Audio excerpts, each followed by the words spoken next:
শৈশব থেকেই সঙ্গীতের প্রতি গভীর টান ছিল তার, কিন্তু পরিবার চাইতো ব্যবসায় যুক্ত হোক। সেই চাওয়াকে অগ্রাহ্য করে ১৯৮৩ সালে মাত্র ৬০০ টাকা হাতে নিয়ে চট্টগ্রাম থেকে ঢাকায় চলে আসেন তিনি। রাজধানীর এলিফ্যান্ট রোডের ছোট এক হোটেল ঘরে ভাড়া থাকতেন তিনি। সঙ্গী ছিল কেবল একটি গিটার।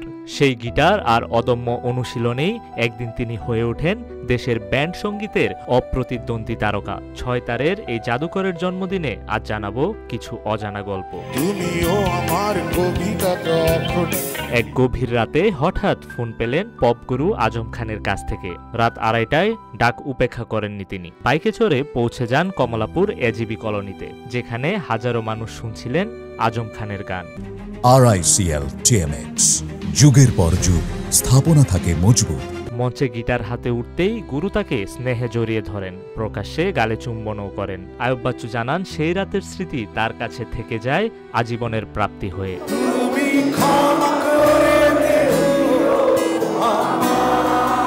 ১৯৯৩ সালে মালিবাগের ভাড়া বাসায় বসে লিখা আর সুর করা গান চলো বদলে যায়। সেদিনের সেই সৃষ্টি জায়গা পায় ১৯৯৪ সালের সুখ অ্যালবামে। প্রকাশের পর গানটি হয়ে ওঠে যুগান্তকারী, যা এখনও নতুন প্রজন্মকে আলোড়িত করে। হয়তো তখন তিনি নিজেও ভাবেননি এই গান শ্রোতার হৃদয়ে গড়ে নেবে কালজয়ী এক আসন। স্টেজে তার ফ্যাশনও ছিল আলাদা। ডান হাতে থাকত একাধিক রিস্টব্যান্ড ও ঘড়ি, আঙুলে ৫টি আংটি, জিন্সের সাথে ভারী বুট, আর কনসার্টে সবসময় কালো পোশাক। এসবই তার নিজস্ব পরিচয়। তার নিজের ভাষায়, আমি ছোটবেলা থেকে কালো পোশাক পরি আর আমি নিজেও কালো।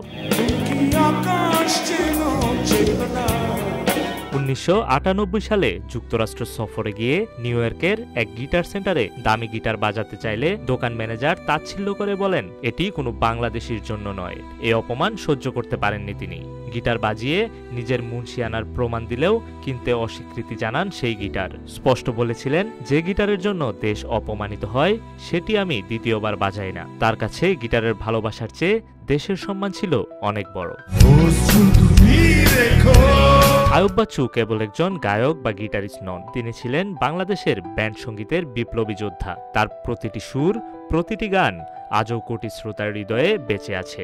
জন্মদিনে তাকে স্মরণ করে ভক্তরা বুঝতে পারে রূপালী গিটার কেবল এক কিংবদন্তির নয়, বরং পুরো প্রজন্মের চিরন্তন সম্পদ।